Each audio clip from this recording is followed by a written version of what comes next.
Buenos dias, damas y caballeros. Andito pa rin tayo sa lugar namin, sa barangay namin, Barangay Manikaan, Zamboanga City. So, eto, we will discuss ano ba talaga maging senaryo sa pag-convene ng impeachment court na talagang paulit-ulit na binabalita sa atin ni Alan Peter Cayetano. Mukhang as we discussed earlier, ito na ang pangbawi nila sa atin sa ginawa nilang kaguluhan sa atin. Ito na yung following the will of the people na sila, at para sila sinusunod na nila yung word forthwith. Wala silang choice, they have to do that dahil sila rin ang gumawa nitong krisis na ito, itong kaguluhan sa shooting at harboring criminal. That's why they have to create another issue, and that is another big issue, pangtapal dito sa kapalpakan at kahiyan, not only locally but internationally, na ginawa nila sa bansa, not only sa Senado but buong bansa. Napahiya tayo dahil sa ginawa nila, so pero ano ba talaga, should we be happy na matutuloy na yung impeachment trial ni Sara Duterte? Sa tingin ko one lang ito, PR game lang ito, PR gimmick lang nila ito, pang distraction lang, from distraction na sinabi sisimulan habang mainit pa yung issue. Dito na tayo dumaan sa habang mainit pang issue ng dyan sa Senado, ukol dito sa pagtakas ni Bato, magdidebate lang sila dyan, whether it is legal, whether it is necessary to convene the impeachment court. Kumbaga, hindi pa yan magdidebate, dribble lang nila yan, puro debate lang muna yan sila, para lang bumalik yung public discourse or point of discussion ng mga tao or interest ng tao, bumalik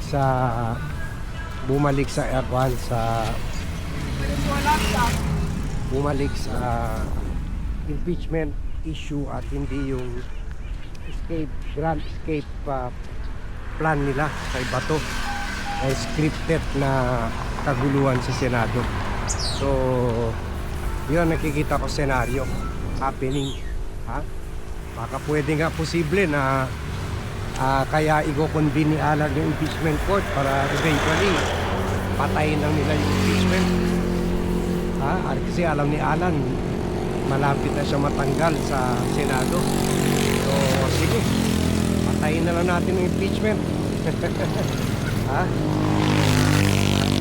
Bago ako mapalitan ni Senator Mick Zubiri or ni Senator Win Gatchalian, patayin na natin itong convening of the Senate, kasi parang nakakahiya naman na pinatay na nga yung convening and then buhay naman yung next Senate President na papalit kay Alan Peter Cayetano. Kasi as we reported earlier, we discussed earlier, grabe na yung effort ng minority, and admitted by Alan Peter and Jinggoy Estrada. Grabe na yung moves, agapangan para to stage a counter coup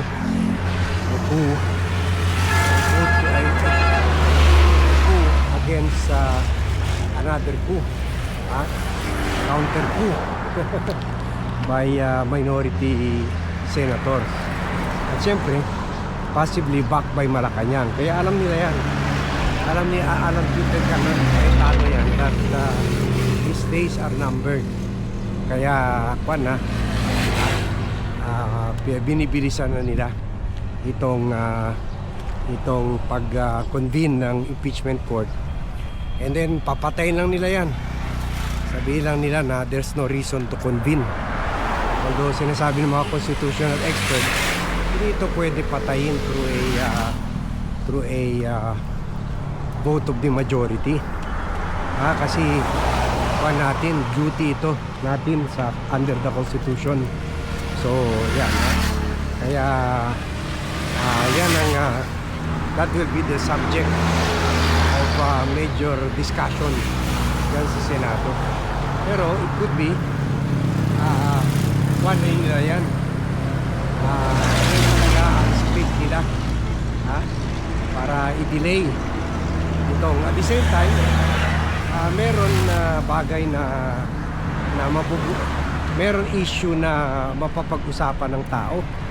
At least maalis yung issue sa obstruction of justice move na ginawa nila Senate President Chis Escudero. Sorry, distract ako. Parang ulan na. Malayo pa kami sa lugar namin. Okay. At least meron mapapag-usapan yung tao, and that is the impeachment process. Kaysa they are hoping na mabaon na yung issue ng kapalpakan ni Senate President Alan Peter Cayetano dito sa pagtakas di ba to at harbor nila ng isang criminal at pagkagulo nila o scripted shooting nila sa Senado. So yeah, that is the plot nila, posible, yan ang analysis natin sa mga dalawan nila. They are just using, as we vlog earlier, they are just using the impeachment process till the damage that they have inflicted on the Senate and the whole country with their action, kasi we landed in the international news for the wrong reason. Sana nagland tayo sa international news dahil may bagong train tayo, may bagong tunnel tayo, nakabili tayo ng mga submarino, mga bagong helicopter or F-35 and other expensive fighter jets ng Amerika.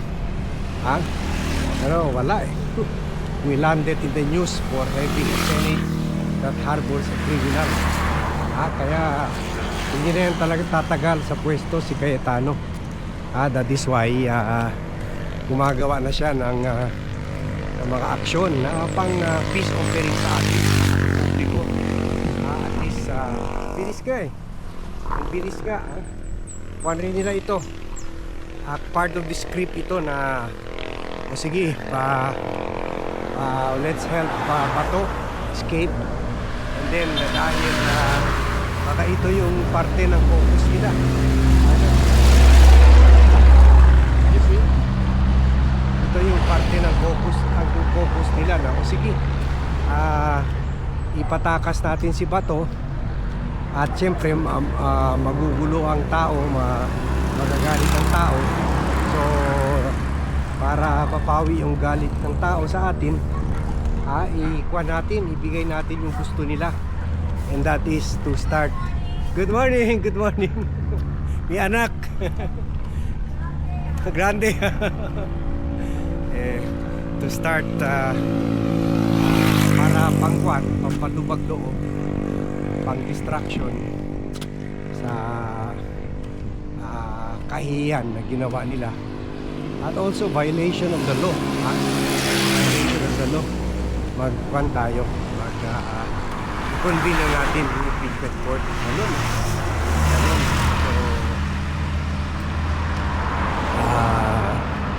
na yan, step by step na yan ginagawa nila. Ha? So yun, giving us another issue to talk about, and that is the impeachment. So wag tayong madala dyan, tuloy pa rin pwede sumabay yung pag-holding ng impeachment trial. Sana totoo, hindi yung moro-moro lang, hindi sarsuela lang. So sana tuloy na yung impeachment trial, but at the same time tuloy rin yung investigasyon at pag-file ng kaso kina Alan Peter Cayetano, kina Joel